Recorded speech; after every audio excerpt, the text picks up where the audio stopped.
Hello everyone, অনেকদিন পরে চলে এলাম তোমাদের সামনে নতুন একটি ভিডিও নিয়ে। তো তোমরা সবাই ভাবতে পারো এতদিন কোনো ভিডিও আসেনি কেন, কারণ আমার এক্সাম চলছিল, আগের মাসে পুরোটাই আমার এক্সাম ছিল, যার কারণে আমি ভিডিওতে একদম সময় দিতে পারিনি। কারণ আমার ভিডিও সমস্ত এডিটিং থেকে শুরু করে ভিডিও বানানো থেকে শুরু করে সব কিছু আমাকে নিজেই করতে হয়, যার কারণে আমার তো এবার 6 সেমিস্টারের এক্সাম ছিল। তো সেই ক্ষেত্রে আমি পড়াশোনার ভিডিও এটা একসাথে করতে পারিনি, আমার কিছু কিছু অসুবিধাও ছিল এর মাঝখানে।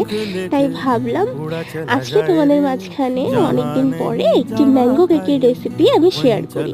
তো এবার তো এবছর আমের সিজন প্রায় শেষ, তো বাড়িতে কিছু মিষ্টি পাকা আম ছিল, তো ভাবলাম এই দিয়ে একটা কেক বানিয়ে তোমাদের মাঝখানে শেয়ার করি। তো অবশ্যই আমার এই আমের রেসিপিটি দেখে, ম্যাঙ্গো কেকের রেসিপিটি দেখে অবশ্যই বলবে যে কেমন হয়েছে। ভালো লাগলে অবশ্যই like, comment, share and subscribe